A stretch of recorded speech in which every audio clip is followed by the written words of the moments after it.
Hey everyone, welcome back to another video, and welcome back to the channel. Today I got another replay for you from World of Tanks PC.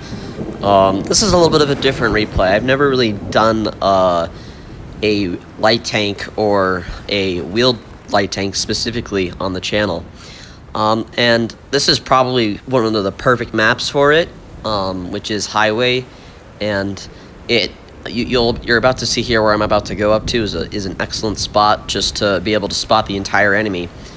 I do make a few mistakes, which does cost me, but I do get kind of lucky though, you know. But at the same time, it's like, ooh, that's not good. So right off away, we spot off the Skoda, and I am getting a little bit of assistance, and we are able to shoot him once.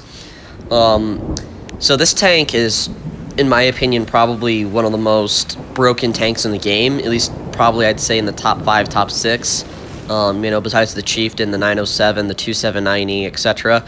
You know, T22 medium, and the there's one more I'm trying to think of that I can't remember the name of it right now.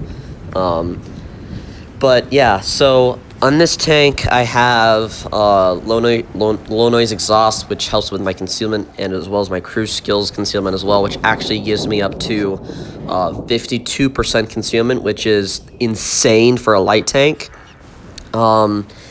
especially for a tank that is as fast as this one.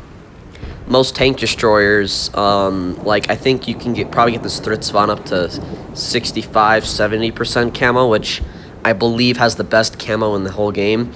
I could be wrong about that, but anyway, yeah, this thing is completely broken. Most light tanks can get up to maybe 20-30% concealment.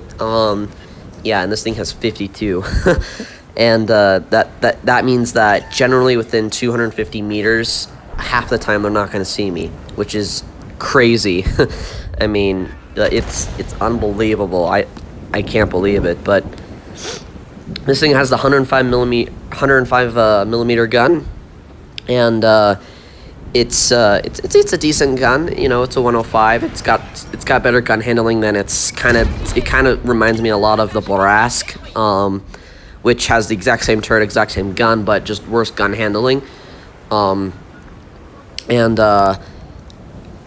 Yeah, the accuracy on this gun's not bad. It's average for, you know, for a big 350 alpha gun. Actually, I could be wrong about that. It could be 390. I'm pretty sure it's 350 though. But yeah, so we pretty much just we clap at Skoda right then and there. And the reason I decided to do that is because A, he's a one-shot, and B, I knew that there was no one else there trying to poke. And so then that gave me a chance to go after their artillery, their first one, at least the 261, and shut him down. Now, there is an AFK here, which you guys will see momentarily. There he is. At first, I didn't think that he was AFK, which is why I decided to keep running, but I'm like, you know what? It's better just to play it safe. And I also did spot the M53 M55 as well. And yeah, I pretty much take away all that 705's hit points, which is kind of nice though. But like I said, this is probably I don't ace this because again, it's one of the hardest tanks to play and one of the hardest tanks to ace. I'm actually not so sure about hardest to play, but it's definitely a lot of learning, and I'd say I'm okay at it. I'm not perfect, you know. I just need experience and stuff with all map types, and just, you know, I have to practice really like anything. And I feel that I'm getting better. I actually, not a few battles after this one, I actually did get my first mark of excellence, which isn't too hard to get. It's only, I think it's like 2.2k average for 1 mark, so it's not too hard. And that was a lovely shot there, being able to set the enemy artillery on fire, and for a kill. That was beautiful. But yeah, like I said, this tank, I've been so some Fines members have been helping me learn how to play this tank, and it really has helped me a lot. I mean, at first when I got this tank, I just YOLO'd, you know, I had no clue what I was doing, and I just died at the beginning of each game, and that's not good, because I pretty much gave our team an advantage by having vision, and I tried to use that advantage for the good of the team and for the sake of the outcome of the battle. So here soon I make a mistake.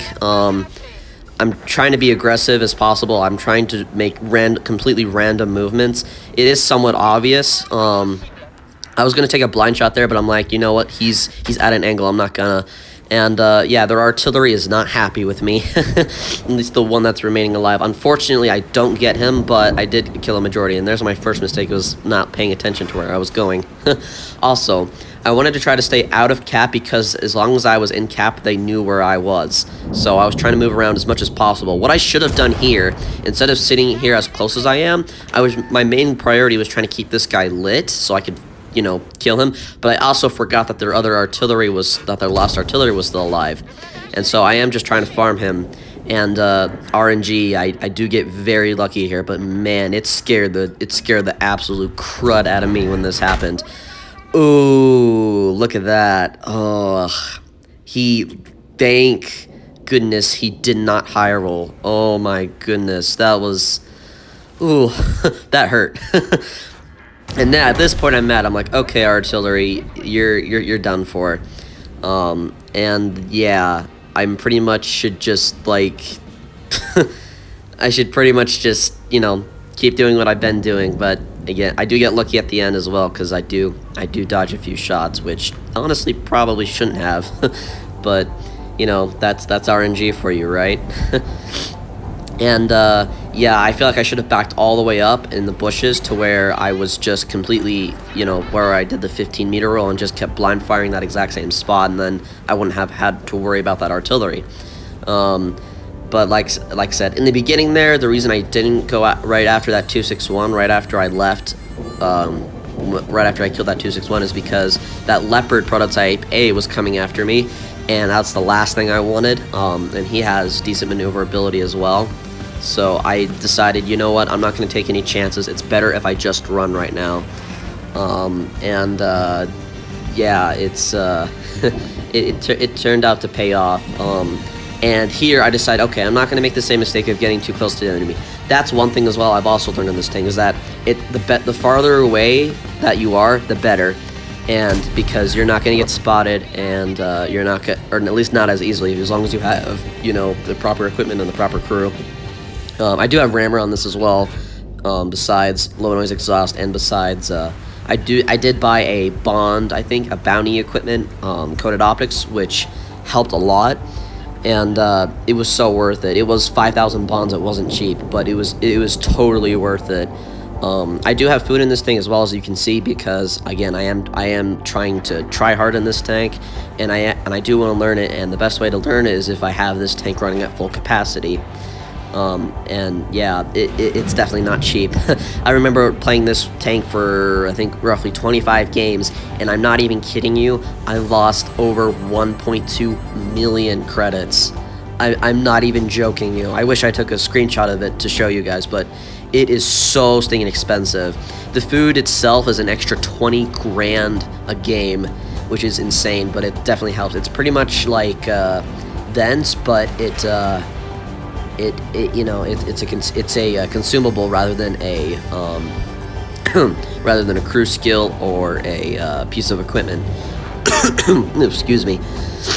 Anyway, so I probably could have gotten 6 kills this game if the enemy, or if our team hadn't capped. You know, I was pretty upset about that. I wanted to go kill that E75, I believe is what's over there, and I would have been able to get a Top Gun. If I had gotten a Top Gun, I probably would have aced it, to be honest. I could be wrong about that though. And what a luck miss there from the T-30 when we took him out for our 5th kill. And unfortunately our team does cap, and I'm not able to get my 6th kill on that E75. Very unfortunate, but a good game nevertheless. I'm not going to complain at all. 5 kills and 4.6k damage with not that much spotting, to be honest. I think just under 2k. I really can't see it from here, but I believe last time I checked it was under 2k. Anyway, guys, let me know what you guys think of this tank. I definitely say it's probably one of the more broken tanks in the game if you have it set up correctly and if you know what you're doing. But here's some screenshots that Dratz took for me, and as always, he is the one who has helped me with these videos. I do appreciate it again, brother. So make sure you guys go support him. I will leave a link in the description as always. And also, I do leave a lot of information in the descriptions as well. So if you're curious on what's going on, or if you just simply want to connect, I do have a Discord link down below as well. Anyway, guys, thank you for watching, and as always, thank you for the support. I will continue to keep making videos as the older I get. As a matter of fact, today, actually, at roughly 1:30 this morning, I have been on this planet for roughly 18 years now, so I am excited about that. Like I said, I've got the next 2 weeks are pretty busy, but I'll keep you guys updated. I won't see you guys till probably next week. On Friday, maybe Saturday. It depends. Anyway, let me know what you guys think of this replay. Like I said, I'm still learning this tank, and yeah, it's fun is all I can say. Thank you for watching, guys.